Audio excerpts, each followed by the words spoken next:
15व्या गोवा मराठी चित्रपट महोत्सवाच्या उद्घाटनाच्या समारंभाला व्यासपीठावरती असलेले आदरणीय ज्येष्ठ अभिनेते श्री मोहन जोशी, आमचे ESGच्या उपाध्यक्ष आणि आमदार सौ दिलारा लोगो, व्यासपीठावरती असलेले संजय शेट्टी आणि बाकी शेट्टी ब्रदर्स, समोर उपस्थित असलेल्या महाराष्ट्रातील कित्येक सिनेसृष्टीमध्ये कलाकार, रसिक आणि माझ्या मित्र आणि मैत्रिणी, सर्वात प्रथम गोव्यामध्ये आपल्या सर्वांचं खूप खूप स्वागत.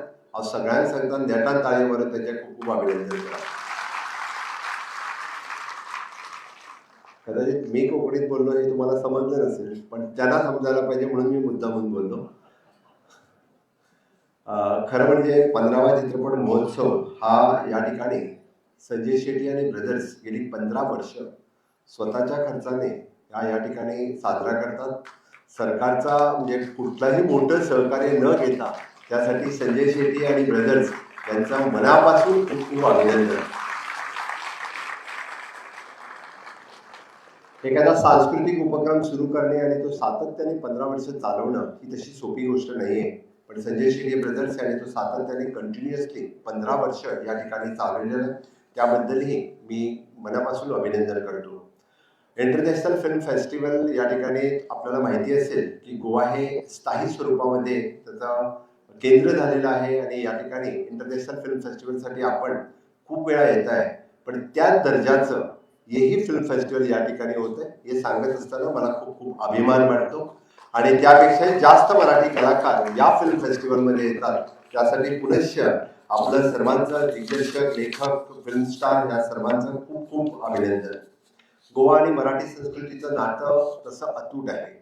खरं गोव्यामध्ये जरी आम्ही कोकणी बोलत असलो आणि हिंदी फिल्म पाहत असलो, मराठीचं वाचन करत असलो आणि इंग्लिशमध्ये लिहित असलो, तरी पण मराठी फिल्म पाहण्यासाठी आम्ही तशी गोव्यातील लोक आणि विशेष करून TV सिरियल पाहण्यासाठी कुठं कमी पडत नाहीये. कित्येक गोवेकर आजही म्हणजे मराठी एखादे कार्यक्रम TV चॅनलवरती पाहण्यासाठी खूप मोठ्या प्रमाणात त्याची वाट पण बघतात आणि वेगवेगळे कार्यक्रम पाहतात. हे आपण नक्कीच की गोव्यामध्ये मराठी, कोकणी या चित्रपट निर्मितीसाठी आणि चित्रपट कलाकारांसाठी आमच्या एंटरटेनमेंट सोसायटी ऑफ गोवा मार्फत कित्येक सवलतीही देतो आणि त्याचा गोव्यातील कलाकार, बाकी गोव्यातील निर्मिती, बाहेरील निर्मिती, पण गोव्यातील कलाकारांना घेऊन फिल्म इथं तयार करणारे त्याचा फायदाही घेतात.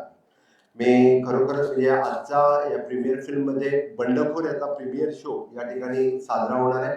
त्याच्या प्रीमियर म्हणजे सुरुवातीला मी त्या ठिकाणी उपस्थित होतो. संजय शेट्टी म्हणजे खूप जवळचे मित्र आहेत, त्यामुळे त्याने त्याही कार्यक्रमाला मला बोलवलं. त्याने आज परत याच कार्यक्रमामध्ये त्याचा मुहूर्ताच्या कार्यक्रमाला मी होतो आणि आज प्रीमियरच्याही कार्यक्रमाला उपस्थित राहण्याची संधी मला मिळाली, त्याबद्दल विशेष अभिनंदन.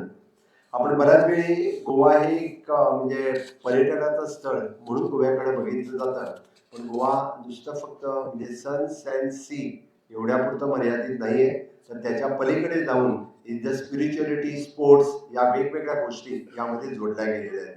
आणि विशेष करून फिल्म शूटिंगसाठी एक आकर्षक स्थळ म्हणूनही प्रसिद्ध झालेलं आहे.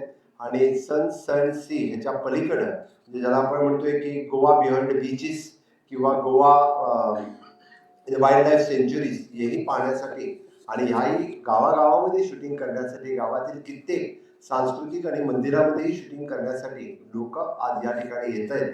ते पाहून खूप बरं वाटतं. आणि with the single window clearance entertainment सोसायटीमधून आम्ही क्लिअरन्सही त्याला देतोय.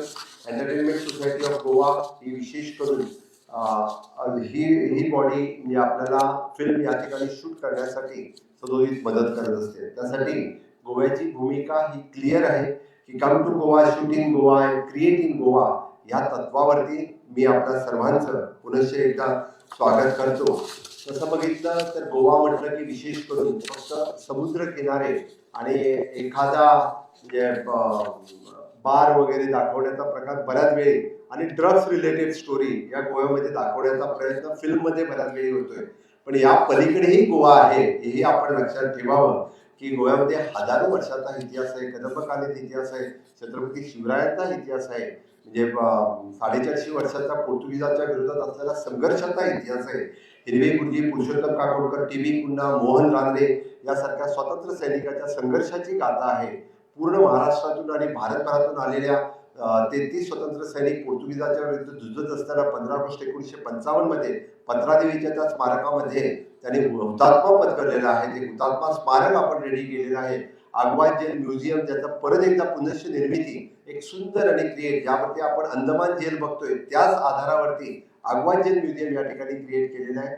म्हणजेच मी म्हणेन की विरासत आणि विकास या दोन्ही बाजूनी गोव्याची निर्मिती पुनश्च करण्याचा योग मला 7 वर्षाच्या कार्यकाळामध्ये मिळाला. हा फोकस करणे, हा दाखवणं, हाही तेवढाच महत्वाचा आहे. त्यासाठी म्हणजे सर्व सिने निर्मात्यांना मी म्हणेन की Goa is not just the म्हणजे बार अँड बीच असं न म्हणता की गोव्यासाठी एवढ्या चांगल्या गोष्टी आहेत त्याही आपण सर्वांनी दाखवाव्यात. गोव्यातील लोकसंस्कृती खूप मोठी म्हणजे एकदम आधारित त्याच्यावरती नव्या पिक्चर काढता येतो की चित्रपट महोत्सवामध्ये वेगवेगळ्या वेळी आपण अशा पद्धतीच्या वेगवेगळे हे दाखवतात. मी आजच्या ह्या 3 दिवसाच्या गोवा मराठी चित्रपट महोत्सवाला पुनश्च एकदा शुभेच्छा देतोय. आणि ह्यामध्ये खरोखरच म्हणजे पटकथा कार्यशाळा असेल, मास्टर क्लासेस असेल, फिल्म लॅब असेल, विद्यार्थ्यांसाठी असलेलं विशेष सत्र, तंत्रज्ञानावरती असलेलं प्रशिक्षण, निर्माते आणि नवोदितांमधला संवाद, आणि हा तर गोव्यातील मुलांसाठी किंवा गोव्यातील जे नवीन कलाकार आहेत त्यांच्यासाठी खरोखर एक म्हणजे ही पर्वणीच ठरेल की त्यामध्ये कित्येक नवीन जे आज फिल्म टेक्नॉलॉजी ह्याच्यामध्ये यायला बघतात त्यांच्यासाठी खरोखरच एक चांगली गोष्ट आहे. मी जास्त न बोलता परत एकदा ह्या गोवा मराठी फिल्म महोत्सवासाठी शुभेच्छा व्यक्त करतो. आणि गोव्यातील लोकांसाठी म्हणजे जेवढे लोक आत बसलेले आहेत तेवढीच लोक बाहेर आहेत.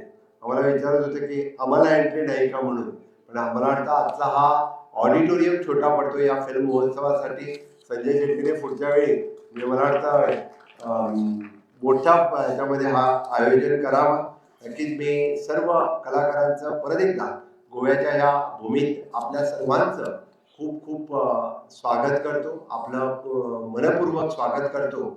आणि माझ्या हस्ते आज श्री मोहन जोशी सर यांना हा जीवनगौरव पुरस्कार देण्याबद्दल आला, त्याबद्दल गोवा सरकारच्या वतीने आणि समस्त गोव्यातील लोकांच्या वतीने मी आपलंही खूप खूप स्वागत करतो.